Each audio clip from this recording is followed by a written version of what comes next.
আরে বেটা ইসলাম ইসলাম করো, যারা বাংলাদেশে ইসলাম আনছে তোরা দিয়ে আইসাই 90টা মাজার ভেঙে লাইছে। সিন্নি খাইলেন কার দ্বারা, মোল্লা চিনলেন না।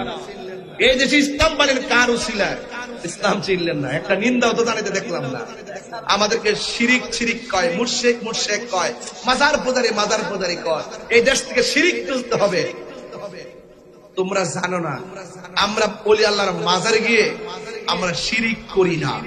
ওলি আল্লাহর মাজারে গিয়ে ওলি আল্লাহর উসিলায় জিয়ারতের মাধ্যমে আল্লাহর সঙ্গে পীড়িত করি।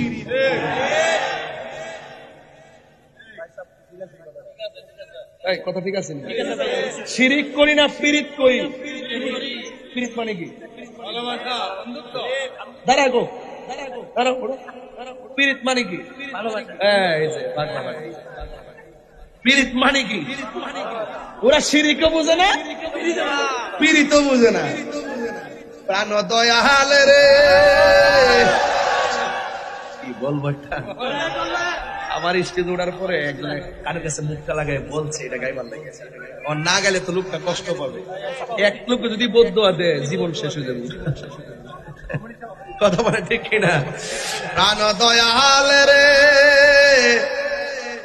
গৃহস্থেরা দলে দলে হাঁস মুরগি কতই পালে, সন্ধ্যা হলে ডাক দিয়া লয় ঘরে।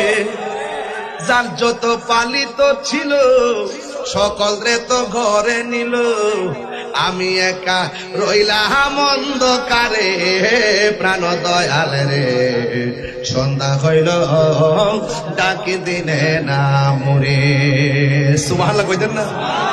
এই সভাপতির খুঁজতে খুঁজতে আমি অন্ধ হয়ে যেতেছি।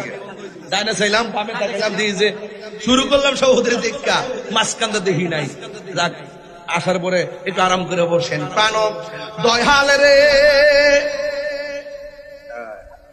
আর পরীক্ষার সময় নাই, কর জোরে ক্ষমা চাই। শেষের খেয়া না দিলাই আমারে, আমার দিন কি এমনি যাবে, লোকে তোমায় কি বলিবে। এই দুঃখ রইল তাহিরির অন্তরে। প্রাণ দয়াল রে, সন্ধ্যা হইল ডাকি দিলে না মোরে। সন্ধ্যা হইল ডাক দিলে না মোরে। প্রাণ দয়াল রে, সন্ধ্যা হইল ডাকি দিলে না মোরে। সুবহানাল্লাহ কয়টাকে? হায়াতের মালিককে, আরো বড় করে কে? আর রহমান